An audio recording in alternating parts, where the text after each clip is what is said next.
اعوذ باللہ من الشیطان الرجیم بسم اللہ الرحمن الرحیم قال اللہ تبارک و تعالی فی القرآن المجید والفرقان الحمید الذی خلق الموت والحیات لیبلوکم ایکم احسن عملا۔ صدق اللہ مولانا العظیم۔ تمام سامعین و ناظرین کو السلام علیکم ورحمۃ اللہ وبرکاتہ۔ قرآن پاک میں اللہ تعالیٰ ارشاد فرماتے ہیں کہ الذی خلق الموت والحیات، وہی ذات کہ جس نے پیدا کیا ہے موت کو اور حیات کو، یعنی موت کو پیدا فرمایا اور زندگی کو پیدا فرمایا۔ لیبلوکم، تاکہ وہ تمہیں آزمائے، ایکم احسن عملا، تم میں سے کون اچھے اعمال کرتا ہے۔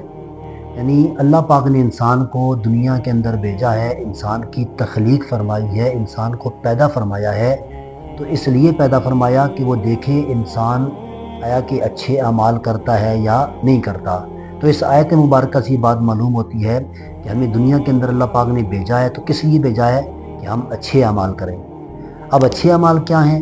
اس کی آسان سی وضاحت اور آسان سی جو تفسیر ہے وہ میں آپ کے سامنے رکھتا ہوں، بالکل دو الفاظ کے اندر، کہ اچھے اعمال وہ ہیں کہ جو قرآن و سنت کے مطابق ہوں، اللہ اور اس کے رسول کو راضی کرنے والے ہوں، اور برے اعمال وہ ہیں جو اللہ اور رسول کو ناراض کرنے والے ہوں اور جو قرآن اور سنت کے خلاف ہوں۔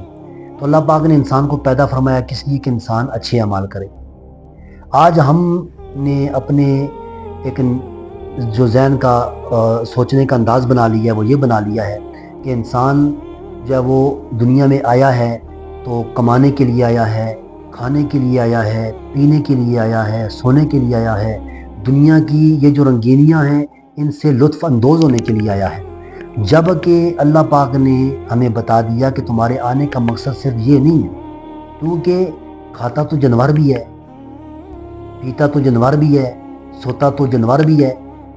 اگر کھانا پینا ہی انسان کا مقصد بھی ہے تو پھر جانور میں اور انسان میں کوئی فرق باقی نہیں رہتا ہے، پھر گدھے میں اور انسان میں کوئی فرق نہیں، بلکہ انسان کو پیدا کرنے کا اللہ کا ایک مقصد ہے، کیونکہ اللہ پاک نے کائنات عالم میں کوئی بھی شے بلا مقصد بغیر مقصد کے پیدا نہیں فرمائی ہے۔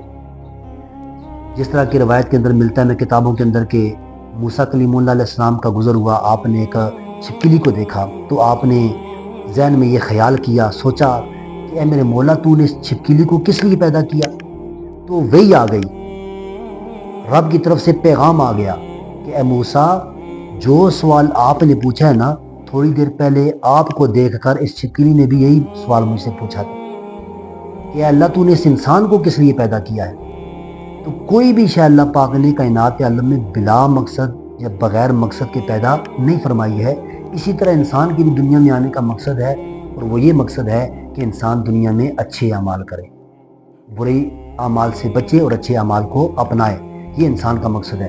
دوسری آیت مبارکہ میں جس طرح آتا ہے کہ وما خلقت الجن والانس الا لیعبدون، کہ ہم نے جنوں اور انسانوں کو صرف اور صرف اپنی عبادت کے لیے پیدا کیا ہے۔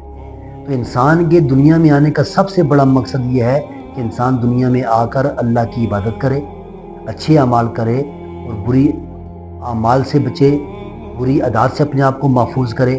اللہ تعالیٰ ہم سب کو اپنے دنیا میں آنے کے مقصد کو سمجھنے کی توفیق عطا فرمائیں، اور اللہ پاک ہمیں دنیا کے اندر رہ کر اپنی زندگیاں قرآن و سنت کے مطابق گزارنے کی توفیق عطا فرمائیں۔ ہم نے پچھلی ویڈیو کے اندر آپ سے یہ بات کہی بھی تھی کہ اس سے قبل جو ویڈیوز آپ نے بنائیں کہ کسی قسم کا کسی کا اگر کوئی بھی شرعی سوال ہے تو پوچھ سکتے ہیں، انشاءاللہ جو سوال آپ پوچھیں گے اس کا آپ کو جواب انشاءاللہ دیا جائے گا، ویڈیو کی صورت میں انشاءاللہ دیا جائے گا۔ اور آپ ہمارے ساتھ تعاون فرمائیں، ہماری ویڈیوز کو دیکھیں بھی اور ان کو لائک بھی کریں اور ان کو شیئر بھی کریں، اور اس کے ساتھ ساتھ ہمارا جو چینل ہے اس کو بھی سبسکرائب کریں۔ جزاک اللہ، والسلام۔